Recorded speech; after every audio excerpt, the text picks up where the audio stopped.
Snow drives sideways through the deeping coombe, stinging like thrown sand. Men scream behind the gate as wood splits and iron groans. The air reeks of pitch and burned hair. Above, the Hornburg stones crack with cold, and somewhere in that blizzard, a shape moves where no living thing should move at all. A fist strikes, once, twice, and the sound is not of steel, but of bone meeting bone. The hammer is not done. If you want more Middle-earth what-ifs told like living history, give this video a like and subscribe. It truly helps the channel reach other travelers. And leave a comment.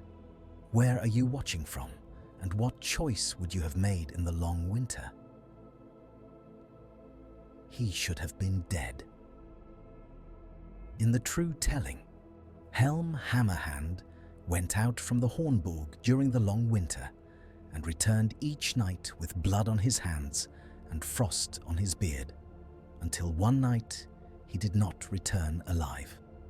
They found him stiff as a standing stone, and fear took the hearts of Dunlending and Rohirrim alike. It became a ghost story that carried the fortress through famine. But in this other winter, the world bends by a finger's width, and that is enough to break kingdoms. It begins with a small mercy that looks like cruelty. When Helm comes back to the gate on that last night, his hands are swollen and split. His breath drags like a saw through wood. A young guard, hands shaking on the bar, cannot lift it fast enough. Helm sees the boy's eyes, sees the slow ruin of hunger, and he does not wait for the gate to open wide.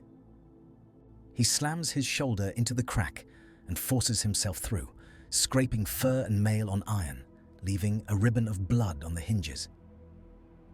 Inside, the corridor smells of damp wool and sickness. He takes 3 steps and his knees buckle. Men move toward him, but he snarls and they stop as if he has struck them. "Do not touch me," he says, and his voice is the voice of a king who has not yet agreed to die. He reaches the inner court and sinks against the stone. Snow melts on his shoulders in thin streams that freeze again before they reach his belt. He closes his eyes. In his mind, he hears again the laughter of Freka in Meduseld, and the crack when Helm's fist broke that laughter forever. He hears Wolf's oath and the roar of the Dunlending host. He hears his daughters weeping, and then the silence after. He hears the doors shut on his line. A man in a ragged cloak kneels beside him. It is Frealaf Hildison, his sisterson, the last bright thread in a dark weaving. Frealaf's cheeks are hollow, his eyes too large for his face, but the gaze is steady. "You must eat," Frealaf says. Helm opens one eye. "Bring me Wolf." Frealaf flinches, not from fear, but from the weight of what those words mean. Wolf sits in Adoras, warm on Helm's high seat. Wolf drinks from Helm's cups. Wolf holds the keys of the Golden Hall and calls it justice. "We have no riders," Frealaf says. "No strength to take the hill again." Helm's cracked lips pull back from his teeth. "Then we make strength." He does not sleep. That is the first divergence that matters. In the true winter, he fell into a final stillness, and his people carried his legend like a torch in a storm. Here, the torch stays in his hand, and the flame burns those who stand too close. At dawn, the wind falls for a moment, and the deeping coombe lies under a pale light like a corpse under linen. The bodies of men and wolves and horses are half buried. The Dunlendings have pulled back to their fires in the trees, where smoke lies low and bitter.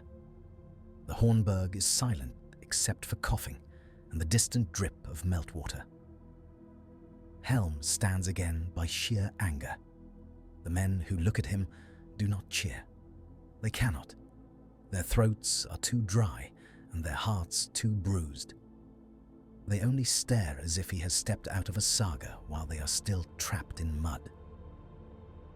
He points to the gate captain, an old man whose beard is thin with famine. How many arrows? Less than 100 fit for war, the captain says. Helm nods once, as if counting grain. How much meat? The man swallows. A little. Salted. Some rats. Some leather boiled. Helm turns to Freyalaf. How many still have the will to ride? Freyalaf looks past him, at the court where women and children huddle in blankets, eyes shining in fevered faces. He thinks of his own father's farm, burned. He thinks of his cousins, bones under snow. He thinks of Edoras and the way the wind used to sing through the thatch on bright days. Unease crawls through him like a worm. 30, he says. Perhaps 40, if you count boys. Helm's gaze shifts to the wall where the Hornburg's horn hangs, rimed with frost. That will do. It is a madness, and it is also the only plan that is not slow death. Far away, beyond the white fields of the Westfold, word of Helm's survival does not yet travel. In the Shire, the long winter is not this one. But hobbits still speak of hard frost as if it is a personal insult. A Took looks up at a sky that feels too wide and thinks, without knowing why, of wolves.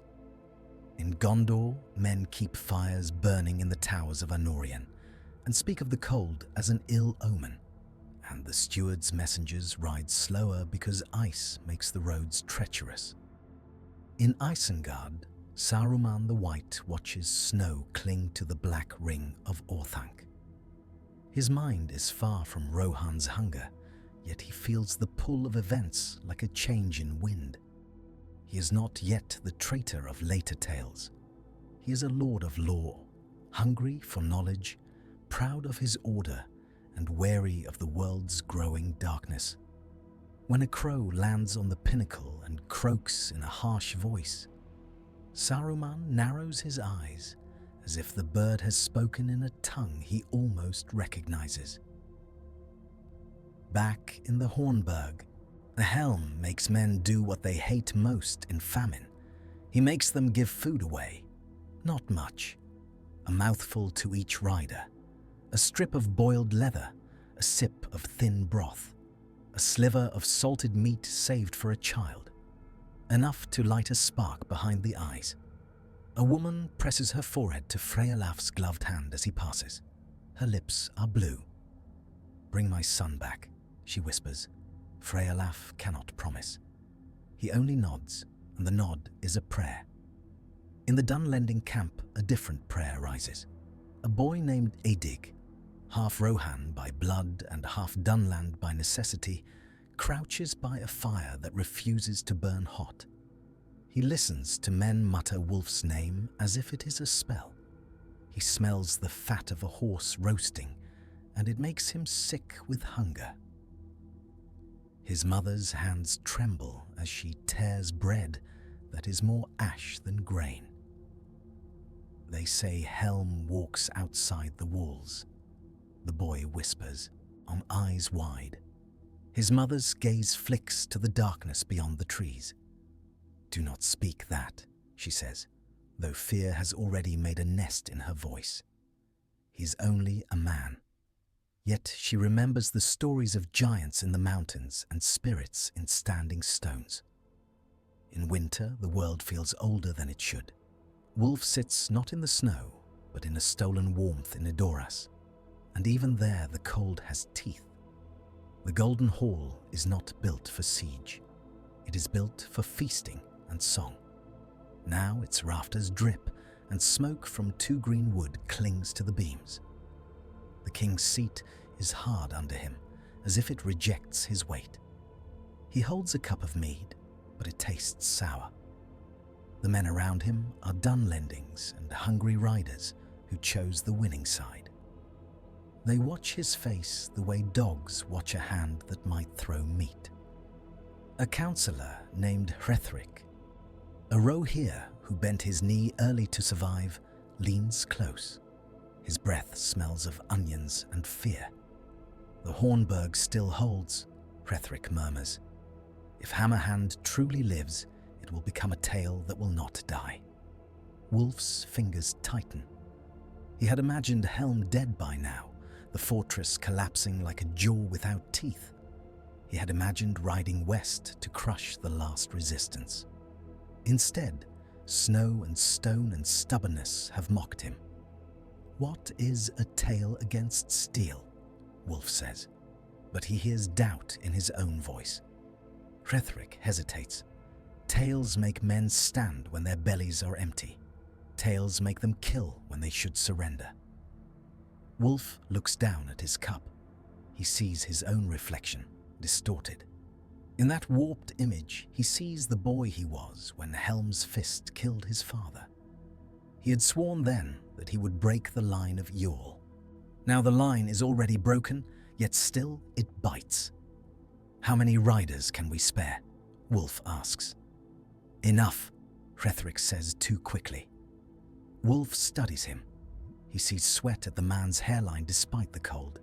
Something in Wulf's gut tightens, like a belt pulled one notch too far. What did you trade for your place at my table? Wulf asks softly. Hrethrick's eyes dart. My loyalty. Wulf smiles without warmth. Loyalty is cheap. Information is not. Hrethrick's throat works. There is a postern, he says. A small gate in the coombe. It opens to the rocks. The old king knows it, but so do I. Wulf's smile widens. This is the first betrayal that could have ended the story quickly, if it had come sooner. Now it is a match held near wet wood, still useful, but uncertain. Show me, Wulf says. In the Hornburg, Helm does not wait for the enemy to discover what hunger makes possible. On the third night after his near death, when the moon is a pale coin behind clouds, he takes Frealaf and 33 riders through a hidden way that the men of the Mark have used for generations to slip messages and bring in game. The passage smells of damp stone and old mouse droppings. The men breathe loud in the tight dark. Each sound feels like it could become an avalanche. Helm moves at the front, cloak brushing rock. He is not tall compared to the legends that will grow, but in that narrow passage he feels like a moving wall. His hands are wrapped in cloth, stained brown with old blood. His hair, once golden like the riders of his house, is iron grey now, rimed white at the ends. Frealaf walks behind him, and in his mind questions jostle like riders in a press. How long can fury feed a man? What becomes of a kingdom led by a grief that refuses to end? If Helm lives, will there be room for anyone else to lead, or will the hammer crush even those it saves? They emerge into the night, into a wind that cuts. Snow squeaks under boots. The riders move like shadows through a world stripped of colour. At the edge of the Dunlending camp, a sentry leans on a spear, eyelids heavy. He does not hear Helm until it is too late. There is no shouted challenge, no heroic flourish. Helm's wrapped fist hits the man's throat, and the sentry falls with a wet gurgle. Helm drags the body into the snow as if it weighs nothing. Frealaf stares. He is killed in battle, but this is different. This is murder in the dark, the kind that keeps children alive. He hates that it is necessary. He hates that it works. Helm signals with 2 fingers. The riders spread. They do not charge. They creep, and each man chooses a tent, a fire, a knot of sleeping bodies. Arrows are precious, so knives do most of the work. A Dunlending woman wakes to the smell of blood before she wakes to sound. Her eyes open, and she sees a shadow above her. For a heartbeat, she thinks it is a spirit. Then she sees teeth bared in a man's face, and she screams. The scream is the spark. Helm raises to his full height and roars, and the roar is not a word, but it shakes sleep from men like water from a dog. Dunlendings stumble out, half-dressed, grabbing axes and clubs. In the confusion, Helm's riders set fires. The flames struggle in the cold, but cloth and fat and fear burn well enough. Smoke billows, stinging eyes, making men cough and curse. Helm does not seek out Wolf here. He knows Wolf is not in this camp. Instead, he seeks food. He seeks horses. He seeks anything that can carry his people one more day. He finds a pen of half-starved ponies. He smashes the latch. Freyalaf and 2 riders drive their animals out, hands slapping flanks, whispering harshly. The ponies snort steam. A Dunlending axeman charges Freyalaf. Freyalaf raises his sword, but his arm is slow with hunger. The axe comes down like winter itself. Helm steps between them. He does not draw a sword. He does not need one. He catches the axe handle with both wrapped hands and twists. Wood creaks. The axeman's eyes widen. Helm pulls, and the man stumbles forward, and Helm's forehead meets his nose with a crack. The axeman drops.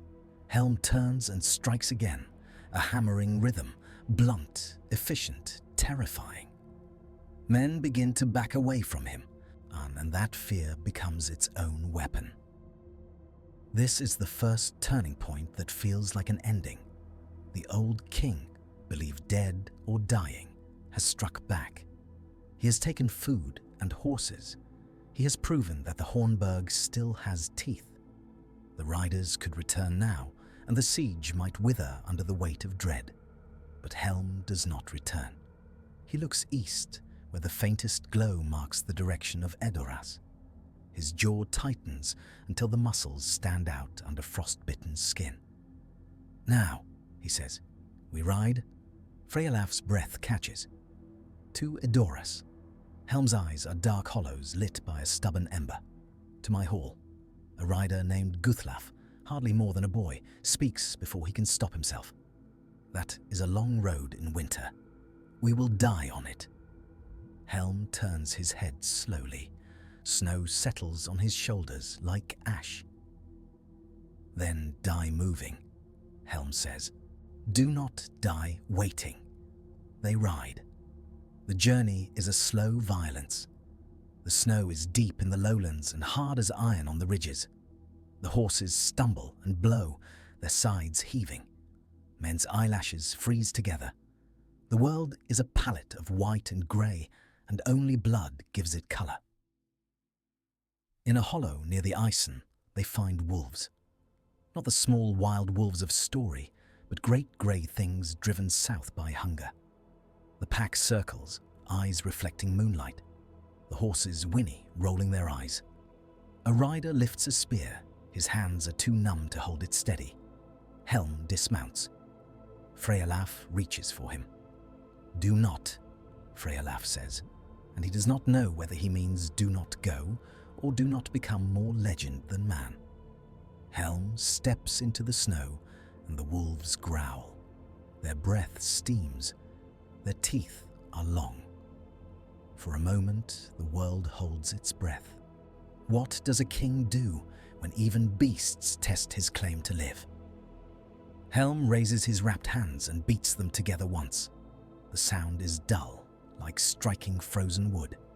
He takes a step and another. The wolves hesitate, uncertain. They have fed on corpses, on easy meat. This is not easy. The largest wolf lunges. Helm meets it with his forearm and takes the impact like a tree taking a storm. He grabs the wolf by the scruff and the jaw. The animal thrashes, claws ripping at his cloak. Helm's hands slip on fur and blood. He growls, and in that sound there is something ancient. He twists. There is a snap, sharp as a breaking branch. The wolf goes limp. The pack scatters into the night, tails low, as if fleeing not a man but a curse. The riders stare at Helm with a new fear that is almost reverence. Guthlaf whispers, "He cannot die." Freyalaf watches Helm's breath come hard, watches him sway slightly. He sees, in that sway, the truth. Helm can die. He is simply refusing. Days later, in Edoras, Wulf stands at the doors of Meduseld and looks out at the white plain. He feels a strange impatience, a sense that something is approaching that he cannot name. He thinks of Helm's fist and feels the old bruise in his pride. Hrethric comes up behind him. "The men complain," Hrethric says. "They say the cold is worse under a stolen roof." "Tell them to drink," Wulf says. "They say the stores run low, then take from the villages." Hrethric hesitates. There are fewer villages now. Wulf's eyes narrow. "You mean to tell me you cannot feed an army that has taken a kingdom?" Hrethric swallows. He is lying, and he knows Wulf knows it. "There is word," he says carefully, "that riders move in the snow, a small band." Wulf's hand goes to the hilt of his sword. From the Hornburg? No one knows. But in Hrethric's mind, the image is clear. Helm, walking through blizzard as if through smoke, coming for his haul. Hrethric had believed he had chosen the winning side. He begins to understand that winter does not always choose winners. Sometimes it simply chooses who suffers longest. That night, Wulf orders extra guards. He orders torches lit despite the risk of fire. He orders the stables watched. The men grumble, stamping their feet, cursing the cold. They do not know that fear is now a more precious resource than food. South, across the White Mountains in Minas Tirith, the steward hears of troubles in Rohan as one hears of a distant storm. A messenger arrives half frozen, cloak stiff with ice. He kneels on the cold stone of the hall and speaks through chattering teeth. "The Rohirrim are beset," the messenger says. "A usurper sits in Edoras. The king is dead." The steward's eyes, grey as winter sea, do not change. "Kings die," he says. "What is that to Gondor?" "The gap of Rohan is weakened," the messenger insists. "If foes come west, or if corsairs press from the south, there will be no riders to answer." The steward's hand tightens on the arm of his chair. Gondor's borders are stretched like old leather.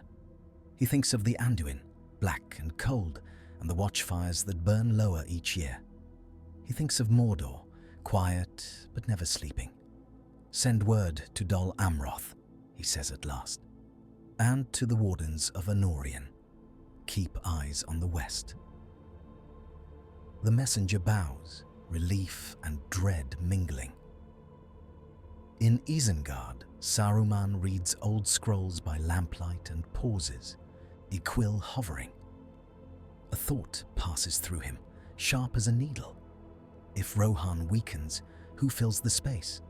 Dunland? Orcs out of the misty mountains? Or something subtler, something that wears a fair face? He looks up at Orthank's dark walls and listens to the wind. "Not yet," he whispers, though he does not know to whom.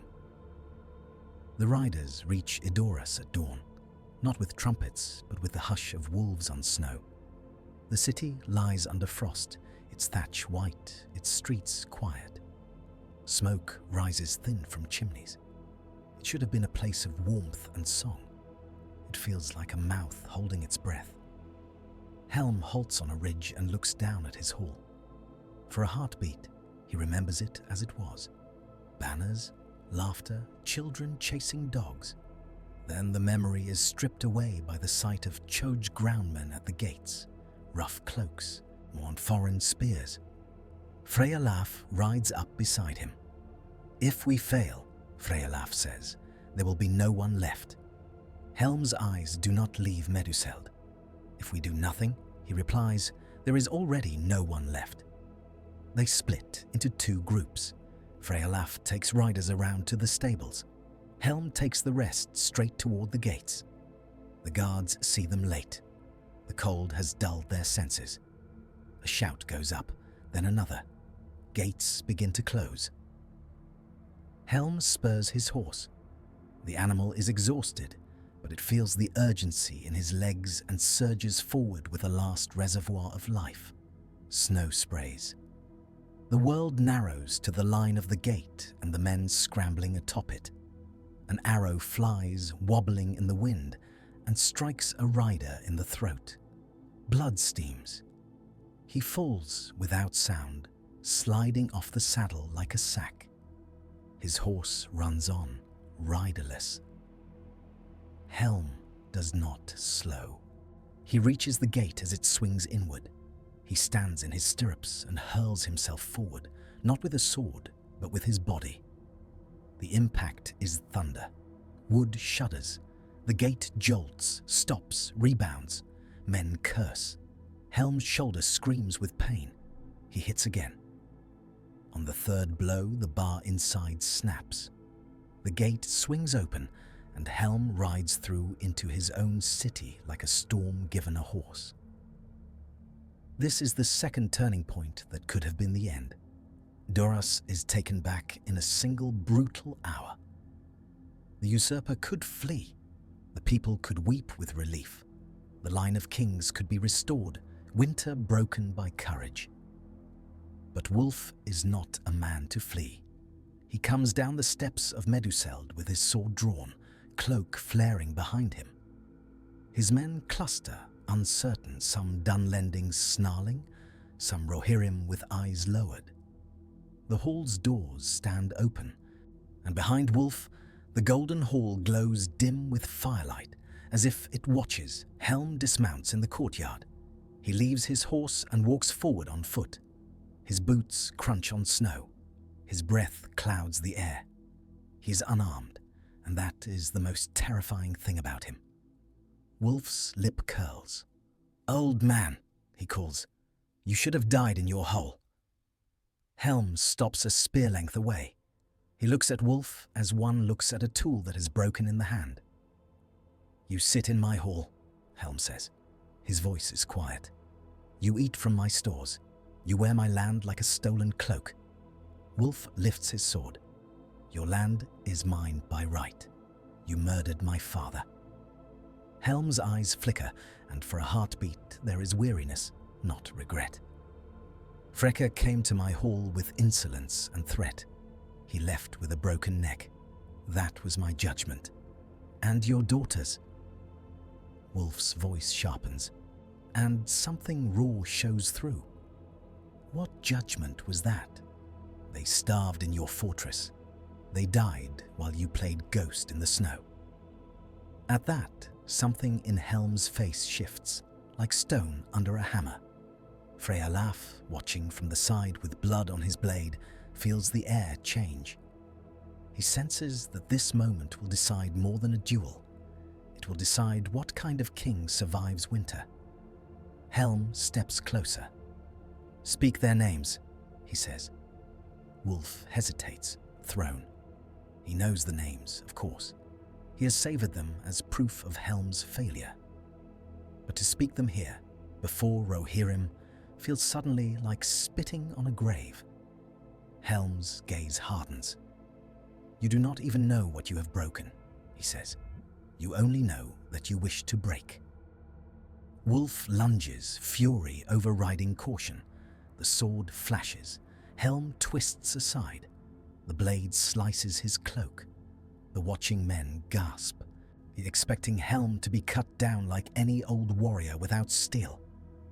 Helm moves into Wulf's space and slams his wrapped fist into Wulf's ribs. The sound is a muffled crack. Wulf grunts, stumbling. He swings again, wild. Helm catches his wrist with one hand, clamps down. His fingers dig through glove into flesh. He twists, and Wulf's sword clatters to the snow. For a heartbeat, the courtyard is utterly still.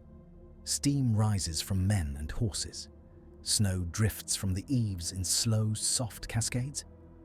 The golden hall looms above, carved horseheads staring. Helm raises his other fist. Wulf's eyes widen. In them is not only fear, but a child's memory of Helm's fist ending his father. He sees the circle closing, history repeating. He opens his mouth, and whether he means to beg or curse, no one will ever know. Helm strikes. Wulf falls like a felled tree, face first into snow. The red spreads quickly, vivid against white. A murmur runs through the gathered Rohirrim. Some exhale as if they have been holding breath for months. Some turn away, sickened. A few Dunlendings scream in rage and charge, but Freylaf's riders meet them with steel. Hrethric, standing near the hall steps, watches Wulf die and feels the floor of his choices give way. He had betrayed Helm for survival. He had betrayed Wulf for advantage. Now he understands a simple truth. Winter does not reward cleverness. It rewards endurance, and sometimes it rewards only those who can become a thing others fear. He slips away into the hall, heart hammering, and in his mind a plan forms like ice. Flee, disappear, live. He does not see the boy Guthlaf behind him, blade ready, eyes empty with hunger and loyalty. Guthlaf whispers, "Traitor," and drives his knife up under Hrethric's ribs. Hrethric's mouth opens in surprise. He looks down at the blade as if it is an abstract problem. Then his legs fold. He dies in the doorway of Meduseld, blood soaking into old wood. This is the first unexpected death that changes everything quietly. The man who knew secret paths and could have sold them again is gone. In his death, knowledge is buried and ignorance becomes another weapon. Helm stands over Wulf's body. He does not cheer. He looks older than ever, as if each victory carves another line into him. Freylaf approaches, wiping his sword. "It is done," he says, and his voice trembles with relief. Helm turns his head slowly.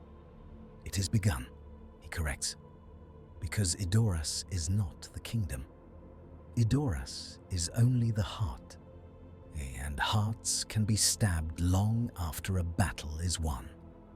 When the Dunlendings in the Westfold hear that Wulf is dead, some scatter. Some fall to fighting among themselves. Some become desperate in a way that makes them more dangerous, not less. Their chiefs have brought their people over the Isen with promises of land and vengeance. Now they must face their own hungry faces and explain why the promised warmth is ash. A Dunlending elder named Cuthred, who has seen too many winters, stands by a dying fire and speaks to a circle of men whose eyes are hollow. "The horsemen have killed our wolf," a young warrior snarls. "Then we kill their hammer." Cuthred spits into the snow. "You cannot kill winter by punching it," he says, and the younger men bristle at the insult. Yet even Cuthred feels the pull of hatred. His father died under Rohir hooves decades before. His daughter coughs in a tent, fevered. The land of Dunland is harsh and narrow. In his mind, the green plains of Rohan are a dream of plenty. "What now?" a man asks, voice cracked. Cuthred looks west, toward the mountains, where the misty mountains brood. "Now we survive," he says. "And we remember. A hammer that does not die becomes a story. Stories can be waited out, so the war does not end. It changes shape. Spring comes late, like a reluctant guest. The snow softens. Rivers swell. The Entwash breaks its ice with a grinding roar. The people of the Mark stumble out of cellars and caves, squinting at pale sun, faces thin, hair ragged. They do not sing. Their mouths have forgotten the shape. Helm holds court in Meduseld again, But it is not a feast. It is a reckoning. The lords of the mark come, those who survived, men from the Eastfold with cracked hands, men from the Westfold with eyes that have seen villages burned. They stand in the hall where once mead splashed and laughter echoed. Now the air smells of wet wool and ash, and the golden roof seems dim. Frealaf stands at Helm's right hand. He expects, in some quiet corner of himself, that Helm will name him heir, will step back, will let the younger blood rebuild. Helm does not. He speaks of law. He speaks of vengeance. He speaks of Dunlendings not as foes in a battle, but as a rot that must be cut out. A lord named Eoforwine, broad-shouldered and wary, raises a hand. "My king," he says carefully, "we have won our hall. We have driven the usurper out. The people need peace." Helm's gaze pins him. Peace is what men ask for when they have forgotten what threatens them, Helm says. Eoforwine swallows. "If we ride into Dunland," he says, "we will leave our farms unplanted. We will leave our children unguarded. We will make enemies of those who might have simply gone home." Helm's hand curls, and Frealaf sees the old fist again, the fist that solved problems by breaking them. Unease turns to dread in Frealaf's chest. He remembers the question that had haunted him in the passage under the Hornburg. What becomes of a kingdom led by a grief that refuses to end? Helm turns to the gathered lords. "Who among you has buried a child this winter?" he asks. Hands rise slowly, almost shamefully, as if admitting loss is weakness. Too many hands. Helm's voice drops. "Who among you watched Dunlending fires on your land while your own hearth went cold?" More hands. Helm steps down from the dais. He walks among them like a storm cloud. "Now, they came because they believed we were soft," he says. "They came because they believed a king dies and a people folds. If we allow them to crawl back over the Isen with stolen cattle and tales of how close they came, they will return when the next winter bites. Do you want your grandchildren to die of hunger behind stone?" The hall is silent except for the crackle of a poor fire. Frealaf hears the truth in Helm's words, and it terrifies him, because it is reasonable, because it will work, because it will also change them into something harder than they were meant to be. A rider at the back mutters, "He is no king of men. He is winter itself." Helm hears. He does not deny it. Thus begins the third turning point, the one that feels like a triumphant ending and a doom at once. Helm Hammerhand does not fade into legend. He becomes policy. Rohan rides west in spring, not to defend, but to punish. The grass is not yet green. It is a sickly yellow, flattened by snow. The ground is soft, sucking at hooves. Villages along the Isen smell of rot where dead livestock lie half-buried. Ordinary folk watch the riders pass with faces caught between hope and horror. They have wanted safety. They did not know what safety costs. Among the riders is Guthlaf, the boy who killed Hrethric. He has become quiet since that night. His eyes are older now. When he passes a burned cottage, he looks at the soot-blackened stones and imagines his own mother's face, and his jaw tightens. Frealaf rides near Helm and tries once, cautiously, to turn him. "My king," Frealaf says, "if we burn their homes, we will make their children into wolves." Helm does not look at him. "Wolves already," he says, "and they only need hunger to show it." Frealaf feels a coldness that is not from weather. "Then what are we becoming?" he asks. And this is one of the few questions that matters enough to be spoken aloud. Helm's eyes flick toward him, and for a heartbeat, there is something like pity. "Survivors," he says. "That is all." They reach the fords of Ison, where the river runs high and brown with meltwater. Here, in true history, battles would be fought in years to come. Here, in this altered line, the first seeds of future wars are sown early. Dunlending holdouts have gathered on the western bank, not an army, but a desperate knot of men and boys with spears guarding their retreat. Among them is Edig, the half-blood boy from the camp. His mother died in the chaos after Edoras fell back to Helm. Now Edig stands with strangers, gripping a spear that is too long for him, eyes fixed on the riders whose language he half understands. Cuthred the elder stands beside him, face lined like cracked earth. He watches the Rohirrim banners snap in the wind and feels a bitter admiration. He had thought the horsemen would collapse after Wulf's death. Instead, they have come like a hammer seeking an anvil. Helm rides to the river's edge and halts. He lifts a hand, and his men stop, hooves churning mud. Across the water, a Dunlending youth shouts, voice breaking, "Go back!"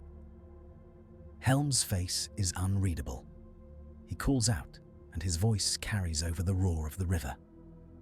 "Send me the chiefs who led this war," he says. "Send me those who swore to Wulf. Send them, and the rest may return to their hills." Cuthred laughs, harsh. "We have no chiefs," he shouts back. "Winter ate them. You ate them." Helm's eyes narrow. Then winter will finish what it began. He signals. The riders surge into the ford. Water splashes up, cold as knives. Horses strain against the current. Men lean low, gripping reins, eyes fixed on the opposite bank where spears wait. Freylaf's heart hammers. This is madness again. But now it is a chosen madness, not a desperate one. He sees, with sudden clarity, that Helm is fighting not only Dunlendings, but time itself. Helm cannot bring back his daughters. He cannot undo the moment his fist killed Freka and set this chain in motion. He can only keep striking until the world changes shape enough to justify his pain. On the western bank, Cuthred shouts for men to hold. Aedig's hands shake.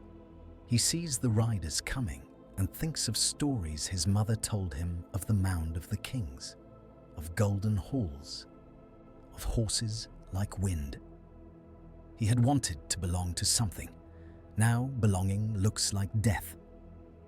The first clash is ugly, close, wet with river water and blood. A spear takes a horse in the chest. The animal screams, a high human sound, and falls, crushing its rider under it. A Dunlending boy is trampled, his cry cut off. Freylaf swings his sword and feels it bite into flesh, and bile rises in his throat.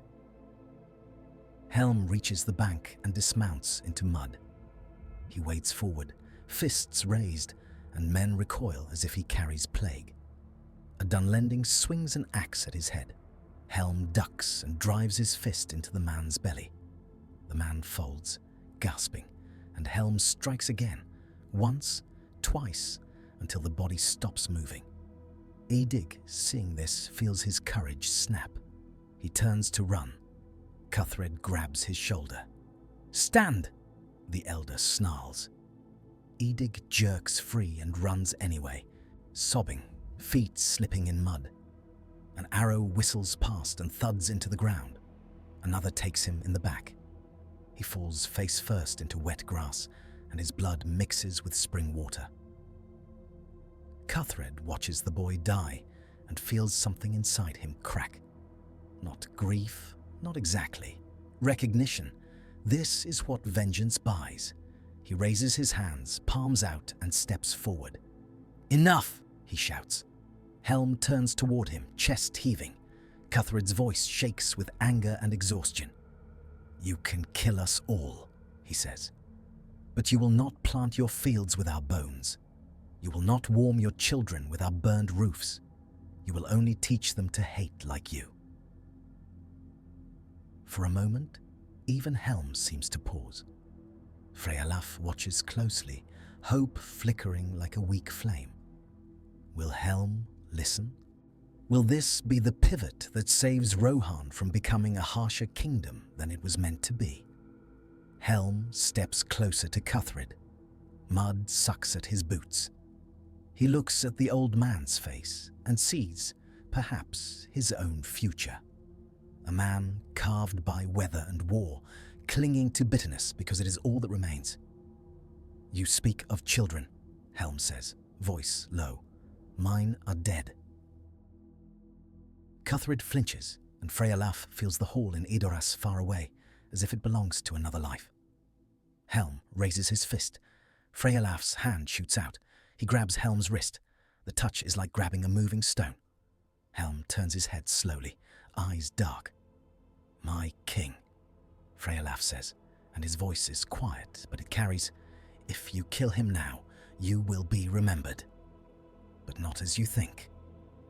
Helm's jaw tightens. His wrist strains. For a heartbeat, it seems he will shake Freyalaf off like a child. Then Helm's fist lowers. Cuthred exhales, trembling. Relief ripples among the Dunlendings who still stand.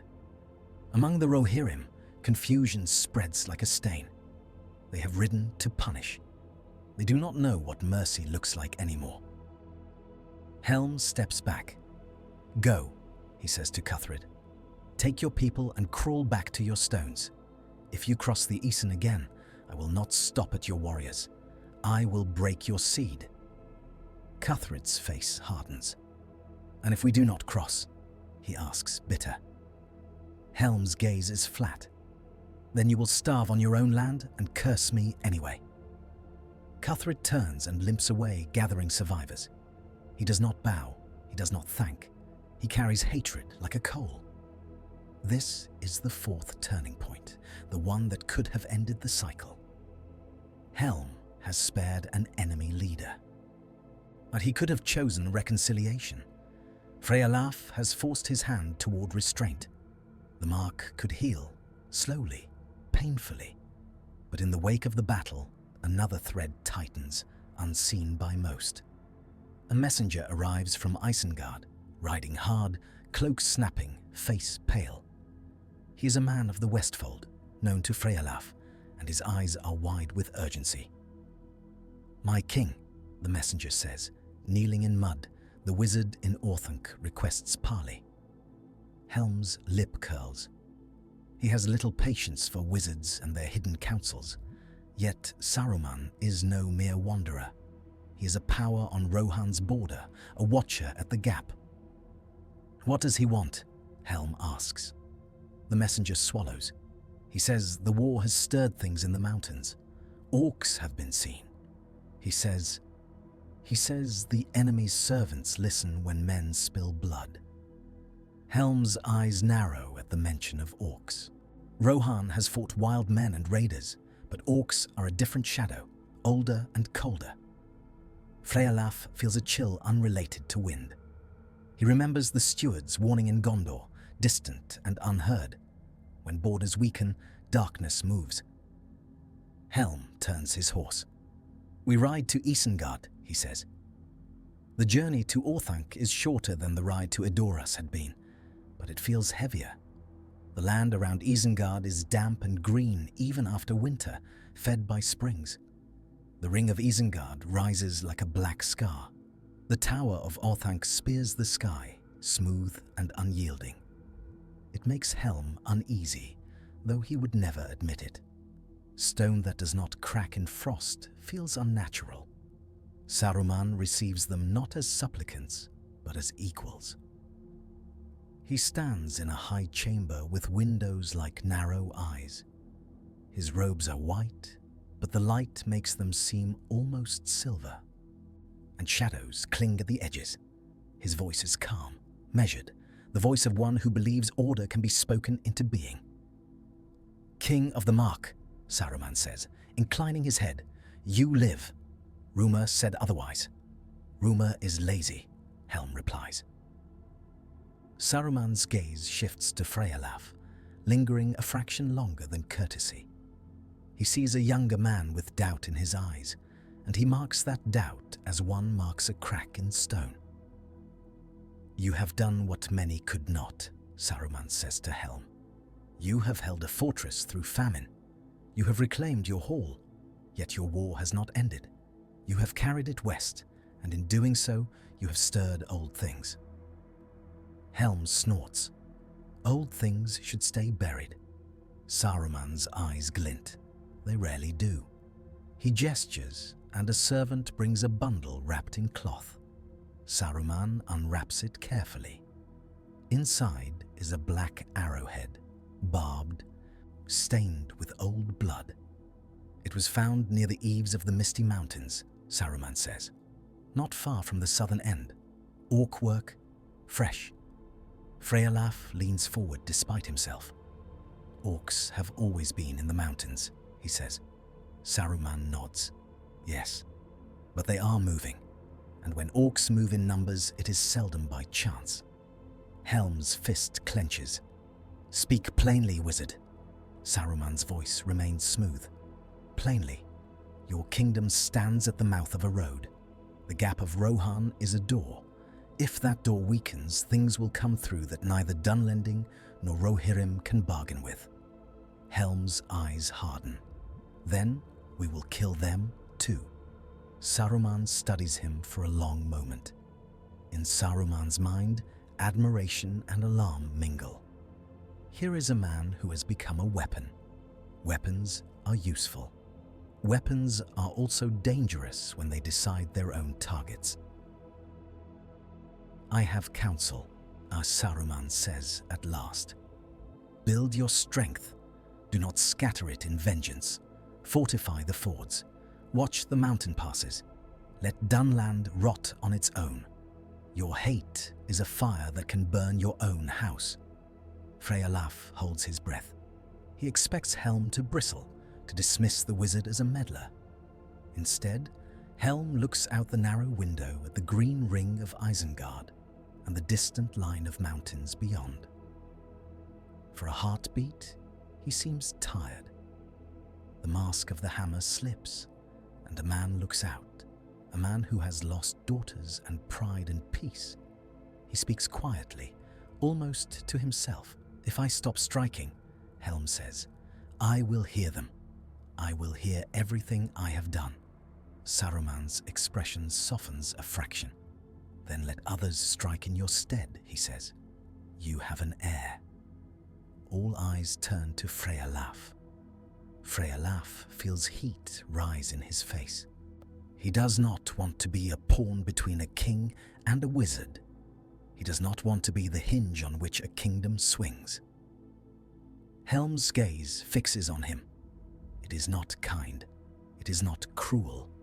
It is assessing, like a general weighing a bridge before crossing.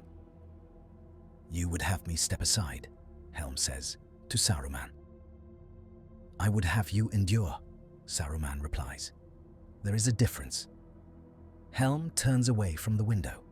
He steps close to Saruman until only a table stands between them. "Wizards speak in riddles because they fear plain consequences," Helm says. "If the darkness comes through my door, I will meet it. If it comes through your ring, wizard, will you meet it, or will you study it until it eats you?" For the first time, Saruman's calm flickers. Pride stirs. "Do not mistake caution for cowardice," he says. Helm's eyes flash. "Do not mistake words for walls." The parley ends without agreement, yet something has shifted. Saruman has seen in Helm a force he cannot easily guide. Helm has seen in Saruman a mind that calculates beyond the horizon. Both will remember. Both will later tell themselves they were right. As Helm rides away, Saruman watches from Orthank's height, hands clasped behind his back. In his mind, a thought coils.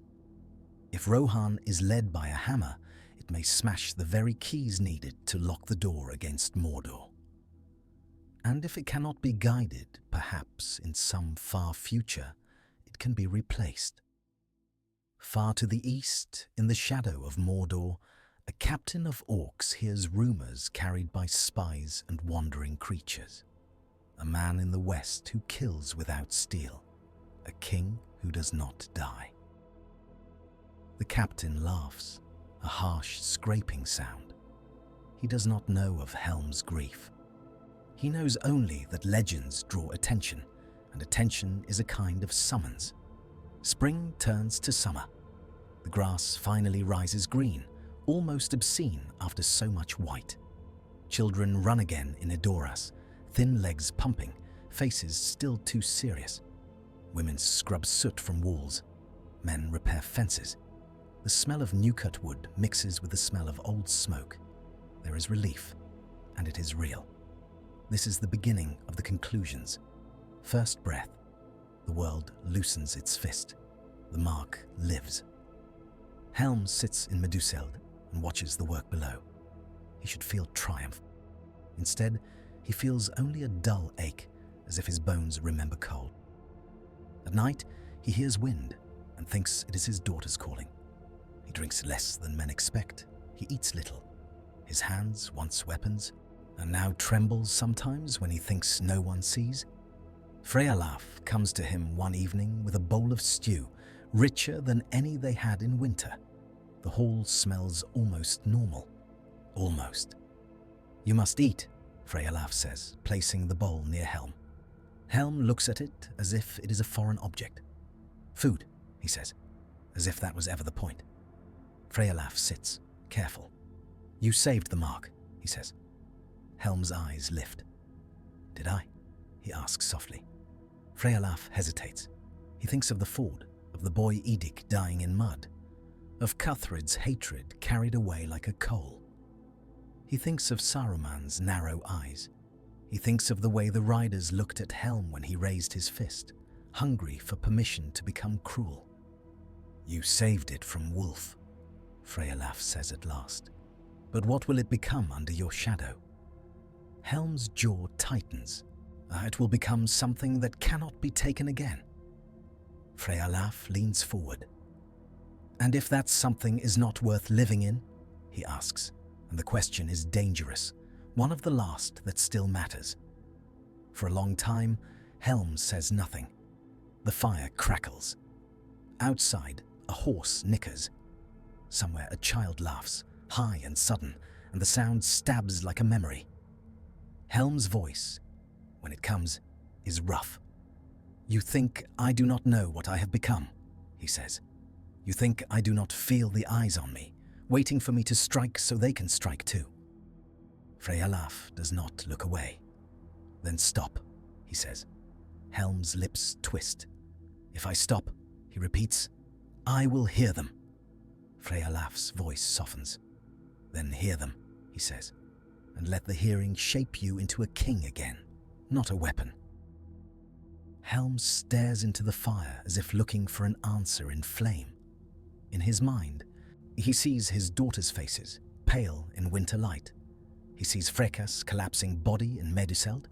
He sees Wolf's blood in snow. He sees too much. At last, he speaks, and the words are quieter than any command he ever gave. "I do not know how," Helm says. Frealaf feels a strange surge of pity. The hammer, the terror of Dunlendings, the breaker of men, does not know how to be anything else. This is the bittersweet hinge. The kingdom has been saved by a man who has been ruined by saving it. News comes in late summer.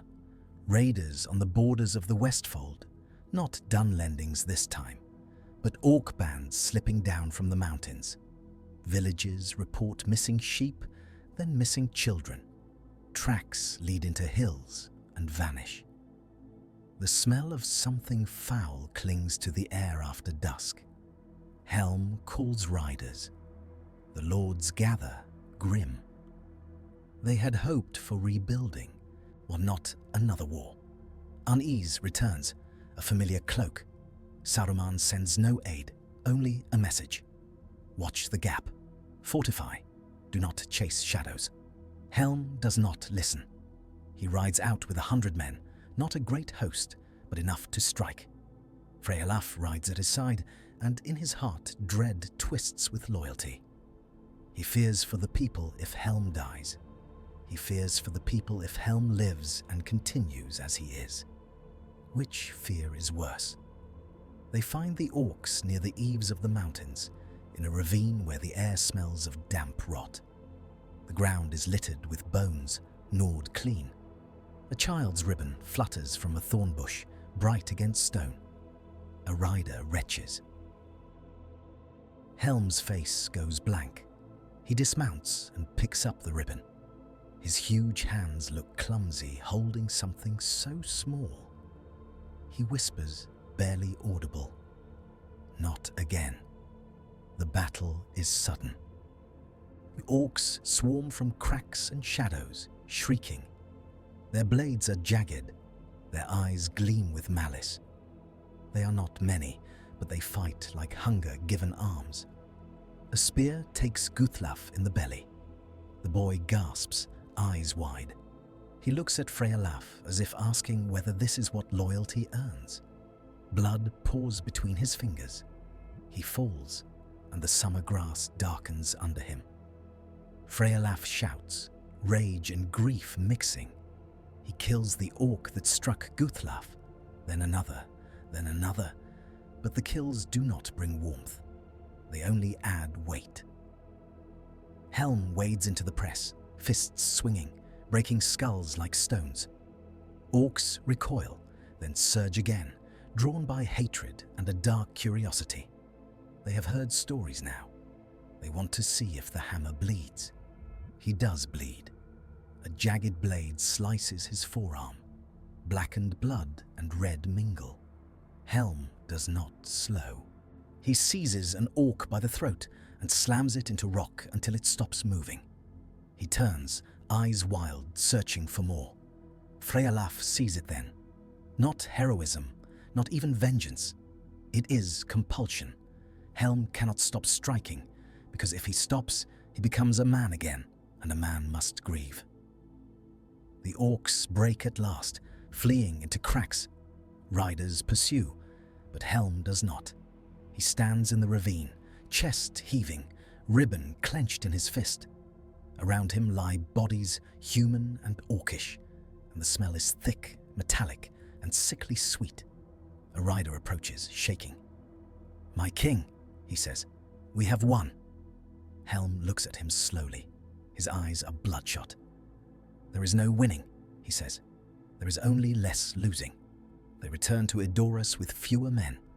Women wail when they see the gaps. Children stare, silent. The relief of spring is gone, and replaced by a deeper disquiet. If even summer brings orcs, what will the next winter bring? Saruman hears of the battle and closes himself in Orthanc for 3 days, speaking to no one. When he emerges, his face is paler, his eyes more distant. He tells himself that Rohan's king is brave, but reckless. He tells himself that a wizard's duty is to think beyond one man's rage. In the quiet of his tower, another thought grows like mold. Perhaps the only way to guard the gap is to control it. Helm grows quieter after the ravine. He sits longer by the graves of his daughters, which Freyalaf has had raised in a small mound near the barrows of kings. The grass is green over them now. Birds sing. It is almost unbearable. One evening, Freyalaf finds him there alone, hands resting on his knees, shoulders bowed under an invisible weight. "You spared Cuthred," Freyalaf says softly, standing a respectful distance away. "You could spare yourself too." Helm does not look up. "I spared him because you stopped me," he says. "And you listened," Freyalaf replies. Helm's voice is a whisper, rough as gravel. "Do you know why I lived?" he asks. Freyalaf feels the hairs on his arms rise. He had asked himself that in winter, staring at Helm's impossible endurance. Was it strength? Was it fate? Was it some blessing or some curse? "I do not know," Freyalaf admits.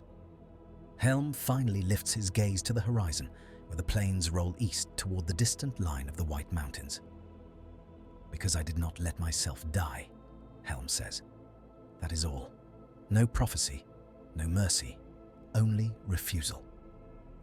He turns his head slightly, eyes narrowing. But refusal has a cost, he continues. It keeps you alive long enough to see what you have become. Freyalaf swallows. Then choose something else, he says. Helm's mouth tightens, and for a moment Freyalaf expects anger. Instead, Helm's shoulders sag, a fraction. I will name you, Helm says. Freyalaf's breath catches. Name me? Heir, Helm says. The word is heavy, not because you are my blood, but because you stopped my fist. Freyalaf feels relief flood him, sharp and almost painful. For a moment, the future opens. A Rohan led by a man who has seen winter and still believes in something beyond vengeance. Yet even in that relief, disquiet coils. Helm is still alive. He's still king. And a king who names an heir does not always live long after. In the months that follow, Helm withdraws from the hall. He lets Freyalaf sit in council. He lets lords argue and farmers petition and women demand compensation for dead sons. He listens from the shadows like a wolf at the edge of firelight. Some say it is humility. Some say it is illness. Some whisper that the king is haunted and that his haunting is contagious. Dunland does not raid again that year. It licks its wounds. Cuthred keeps his people back, but he tells his sons stories by firelight of the hammer's threat. Those stories harden into a vow: never trust horsemen, never forget humiliation. Children who never saw the ford grow up hating a king they have never met. In Gondor, the steward hears that Rohan has stabilized, that a usurper has been slain, that the mark rides again. He nods and returns his gaze to the east, where Mordor sits like a waiting mouth. He does not know that Rohan's salvation has come with a sharpening, and that sharpened things cut both ways. Years pass. Not many, but enough for scars to become part of the skin. Helm ages like a tree struck by lightning, still standing, but charred inside. His hair turns fully white. His hands ache in cold weather, the bones improperly healed from countless blows. He speaks less. When he does speak, men listen as if to thunder in the distance. Then, one autumn, as leaves turn gold along the riverbanks and the air smells of damp earth, a rider arrives from the north with strange news. A shadow has been seen moving in the old forest of Fangorn. Trees whisper louder than wind. Orc tracks appear where no orcs should be. Saruman sends a second message, sharper than before. Do not provoke what you do not understand. Helm reads the message in Meduseld and crumples it in his fist. Wizards, he mutters, and the word is almost a curse. Freyalaf stands beside him. We cannot fight everything, Freyalaf says. Helm's eyes lift. We can endure, he says, and there is a difference between his endurance now and the endurance of winter. This endurance is colder. It has learned. He looks out at the plains. The world is changing, he says. It will not soften for our comfort. Freyalaf feels a slow dread. He had thought naming an heir was the end of Helm's arc. He had thought the hammer might finally be set down. But Helm, having survived winter, has learned to live as if winter is always coming. That lesson will not die with him easily. In the last year of his reign, Helm walks alone again at night, not to kill Dunlendings at the gate, but to listen to the wind. He goes out on the hill above Edoras, where the grass ripples like water under moonlight. His cloak snaps. His breath is thin. He thinks of his daughters. He thinks of Wolf's face in snow, He thinks of the boy's ribbon in the ravine. He thinks of Freyalaf sitting in council, trying to stitch a kingdom back together with words instead of fists. For the first time, Helm allows himself to imagine a world where he had died that winter night. A world where his people would have carried his ghost as a banner, where Freyalaf would have become king without having to wrest the crown from a living legend. Would Rohan have been gentler? Would it have been weaker? Would Dunland have healed, or would it have returned with sharper knives? The questions have no clean answers. Middle-earth rarely offers clean answers. Helm stops at the crest of the hill. Below, Edoras sleeps. A few fires glow. Horses shift in their pens. The golden hall's roof catches moonlight like dull gold.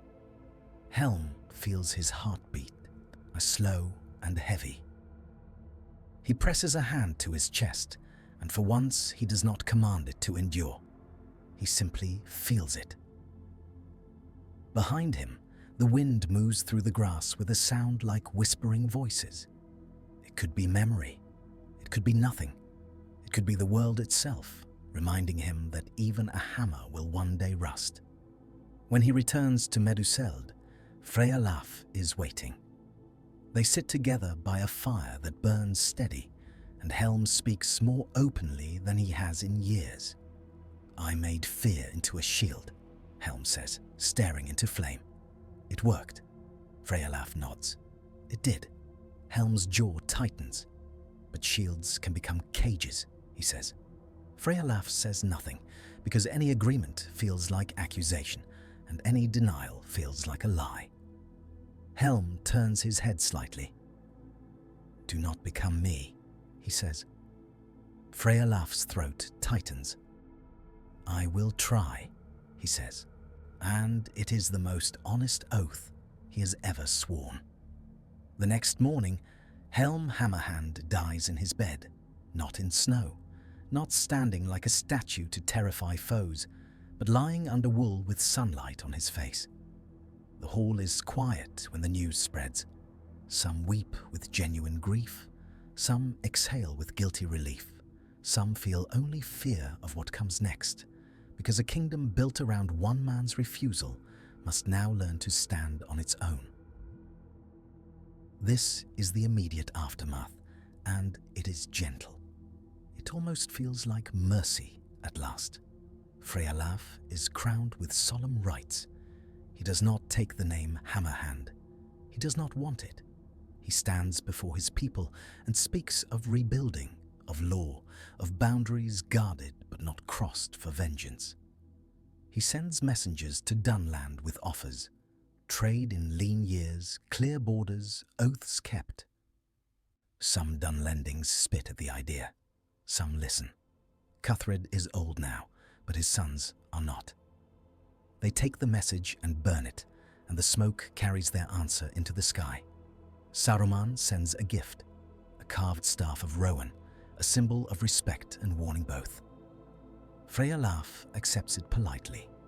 He does not know and cannot know that Saruman's mind has already begun to file away the lesson of Helm's survival, that men can become forces of nature, and forces of nature can be redirected or broken or used. Gondor hears of Helm's death and Freyalaf's coronation and marks it as one marks a shift in wind. The steward is pleased because a calmer Rohan is an ally. Yet the steward also hears rumors of orcs in the mountains and of strange stirrings near Fangorn, and he feels a familiar dread. Calm is often only the breath before a storm.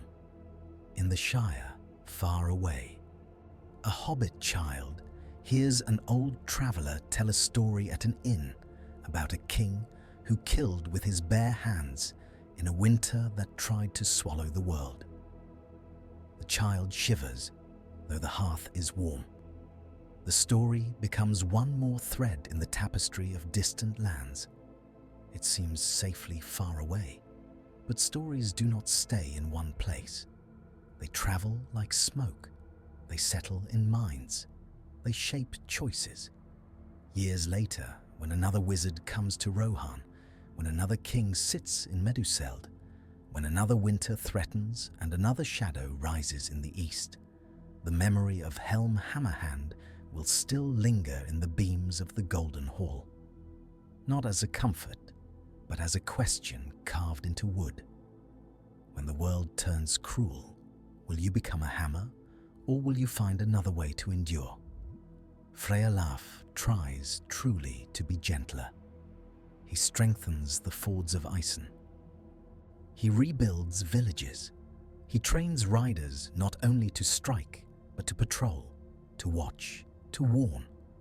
He keeps counsel with Saruman more than Helm ever would, and that counsel feels wise, necessary. Yet in Dunland, children grow into men with hatred in their bones, taught that the Horse Kings will always return with fire. Along the mountains, orcs test the borders like fingers testing a wound.